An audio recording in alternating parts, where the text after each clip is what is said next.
I'm Logan Crawford, and right now on the Spotlight Network, we're diving into education innovation, student engagement, and how to create deep, meaningful learning that lasts. We're talking about a transformative book.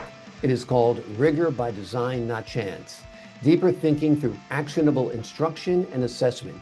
It's written by a terrific author and veteran educator. Her name is Karin Hess, and she offers a practical roadmap for teachers seeking to challenge students' thinking, not just with more work, but with smarter strategies. We're delighted to have this very talented author join us here today on Spotlight. We thank the team at Books to Life Marketing for helping us put her in the spotlight today. And we ask viewers like you to support authors like her by subscribing to our channel and by purchasing her amazing book. The links are below this interview.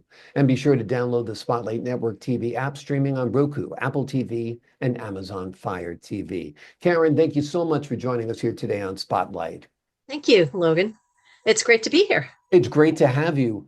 Rigor is a name, a word rather, that's used in academia a lot. Mhm. Outside of academia, I'm not sure if people know exactly what it means. So talk to us a little bit about rigor and what it means as Sure. a teacher and why parents and students should be concerned about it as well. Well, actually, rigor within academia has a lot of misconceptions. So I'll start there. One of the reasons I wrote this book, and I've been writing about deeper learning for many years, is that rigor is sometimes interpreted as you have to work harder, you have to work faster, you have to do more, and that all kids can't do that. So Mhm. it separates kids into groups of kids that can and kids that can't.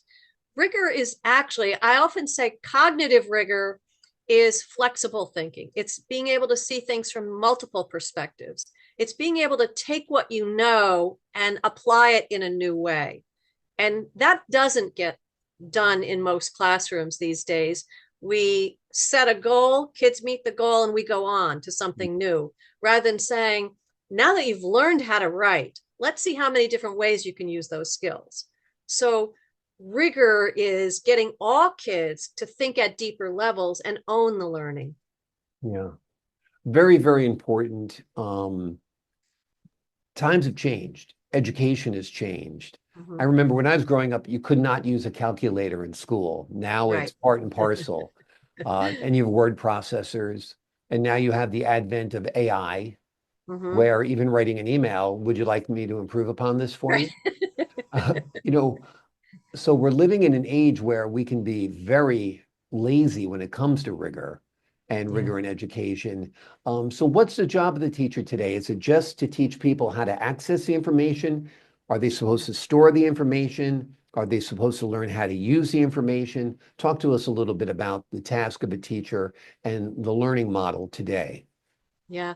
It should be all of those things. Mhm. But I think we all know that we're preparing kids for a world that is going to be different than the world today. Yeah. So we have to teach kids how to learn, not only how to access information, but how to apply it, how to try it a new way if the first way doesn't work. And so some of the work I incorporate into the writing that I do is about how the brain processes information. We have to build mental schemas so that when new information comes in, it connects to something we already know. We need to learn how to teach kids to reflect on their own learning and to figure out what went well. Just like in sports, when you watch the videotape after the Mhm. game, classroom teachers need to have kids looking at the work they've produced and analyzing it from the perspective, how could I make this better? How Mhm. could I get feedback from other students in the class that would help me to improve the quality of my work? So that's a very different approach. We probably grew up in a system where the teacher lectured and we memorized. Yes. And there's an awful lot of tests we took that 2 or 3 days later we didn't know Mhm. what we Exactly. learned because we didn't learn it. Yeah, we're cramming it into our short-term memories. Right. We're, reciting it, Right. route, and we're not actually understanding or, retaining that knowledge. In fact, a very small percentage of knowledge, they say, is actually retained from school. Right. And as a Unless you apply it, unless you use it. exactly. I was going to say, as a That's when juvenile it delinquent, sticks. I could attest to that. But no, when you apply it, exactly, it's like anything else. I've worked as a college professor often in my career, and I can say I can lecture all day about how to use a Mhm. Xbox controller, but the Mhm. best thing for me to do is to give you one. Right. You know, you Right. really do have to take that knowledge and put it into action. Let's talk about actionable assessment and why it's Mhm. such a game changer in today's classrooms. Well, the term actionable assessment comes up in the literature a lot. And as I started to work on this book, I realized there is no clear, I could find no clear definition of actionable assessment. So I created one. You know, when you have to, you say, well, what does it mean to me? It means number one, that you uncover the thinking of students, not just what they memorize. So I don't care if you can memorize a date. I want you to tell me why that date is important. And that Mhm. tells me how you're processing that information. So uncover the thinking. And then the second part is if I know what you're thinking, I can figure out how close you're getting to the learning target. Mhm. So then I can give you feedback, I can provide an intervention, I can support you in getting there. That's different from saying you got the answer wrong. Sorry, we're going on to the next day's lesson. And so I work a lot with teachers to show them how to change their classroom assessments so they're asking thinking questions as opposed to recall the facts questions. Exactly. And some people have great recall They and do. and but not the They're on greatest critical Jeopardy. thinking. Yeah, exactly. Exactly. Without a doubt. They're the Jeopardy champs. Break down for us, if you will, the five essential teaching moves highlighted in your book. Yeah. So applying the research in a practical way, the first one is asking probing questions. Probing questions is when a teacher asks a question, I might ask you a question and you don't quite give me a full answer. So I probe a little bit more. I say, what makes you say that? What makes you think that? Is that always the case? So Mhm. I keep asking a series of probing questions to get at your thinking.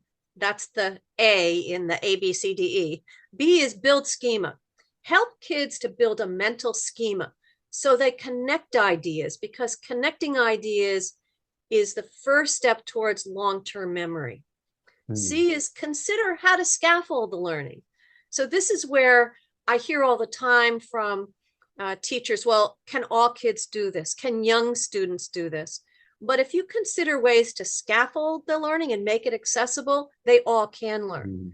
The D is learn to design a complex task, not a task that students are just giving us back what they've memorized, but asking them to apply it usually in a performance-based way. So don't tell me you know how to swim, jump in the pool and swim Right. for me. And then the E is engage students in metacognitive activities. Ask them, what did you learn from this? How are you improving your performance? Can you show me some examples of the work you're doing that shows progress? Because that puts the student in charge of looking at their progress. And we know that's the number one reason kids perform at higher levels is they can see their own progress. And it's not about my grade went up. It's I can see my writing is getting more clear, or I can see that my mathematics problem solving is more thorough or more precise. When they can see their progress, they're motivated to make more progress. Who's your target audience? Educators of children K through 12, beyond? Tell us about Mhm. that. Primarily it's teachers K through 12. Um, the beauty of this book is it's not just for math teachers, it's not just for elementary Yes. teachers.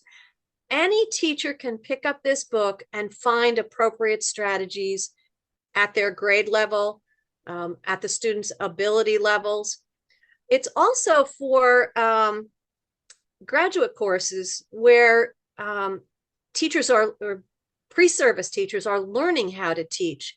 So many of those people are taking courses in how to design an assessment, but they're learning how to create multiple choice tests Mhm. as opposed to tests of thinking and reasoning. So I would say primarily K-12 and school leaders find it useful because in the book, I have tools for them to do walkthroughs in the classrooms and look for key um, activities that they can observe. They can observe what's the teacher doing and what are the students doing and give feedback to the teachers, just like you want the teacher to do for students. We can actually unpack those actions for teachers to improve their performance. Does teaching, or what we sometimes call learning, need to be more individual based? No. No. Interesting. And here's the thing, that the more we can get kids to work with a partner, the more we can get small groups and classroom discourse to uncover thinking. Every student's thinking is lifted up because now I heard 5 different ways to express an idea. So when I started teaching, we did a lot of individualization. That was exhausting because I had to sort of design lesson plans for every student in my class. And in truth, they are at different levels when they enter your classroom. But if we can find ways to have multiple entry points into the lesson. So maybe I'm teaching a math lesson about what the equal sign means, but I might start with, can you balance these things on a scale so that it balances? But that's about equivalence. But everybody can use the manipulatives. Then I move from that to, what does it look like with numbers and counting?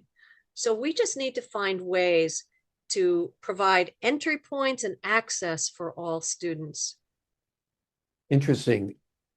Teachers today, do you think they have it harder than ever? It seems like there's so many distractions, including these. Yes, yes. A lot of dysfunction in family life and in homes. A lot of teachers are kind of left, fulfilling the role of family as opposed to educator.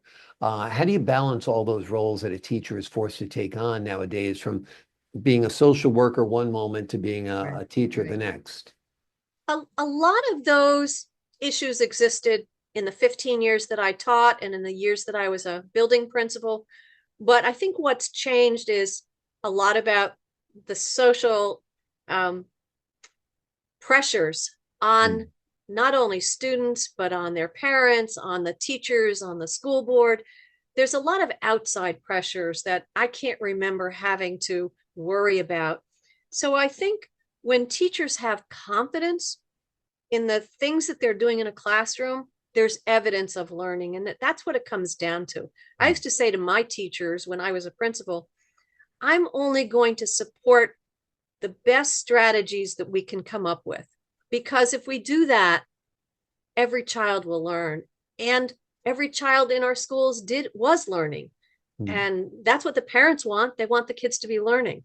Yeah. So I think it's about, how can we help kids demonstrate their learning in a way that we have confidence in our schools?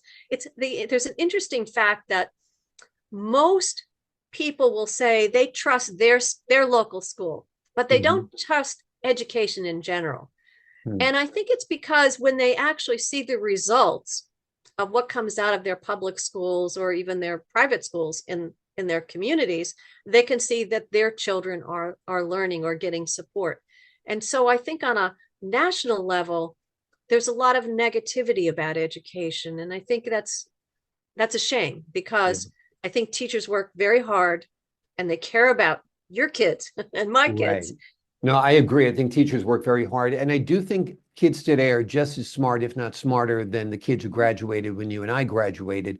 They just have a different type of knowledge. Certainly, they're more digitally adept. Yes. They're more street savvy and street wise, I think. They might not be able to list all of the American presidents in order, Right. but they would be able to get that information in 2 seconds on Sure. ChatGPT. And they So would probably say, why? Why do we need to? yeah, exactly. It's interesting. And your book is a powerful tool for teachers and educators, no doubt. The name of the book is Rigor by Design, Not Chance: Deeper Thinking Through Actionable Instruction and Assessment. It is a powerful book that offers a practical roadmap for teachers seeking to challenge students' thinking, not just with more work, but with smarter strategies. It is packed with actionable insights, and this book empowers educators to design tasks that promote critical thinking, growth mindset, and student ownership of learning. Karin, thank you so much for joining me here today on Spotlight. Thank you very much. Appreciate your time and your insight and your wisdom. To the folks at home, I'm Logan Crawford, thanking you for your time this time. Until next time on Spotlight.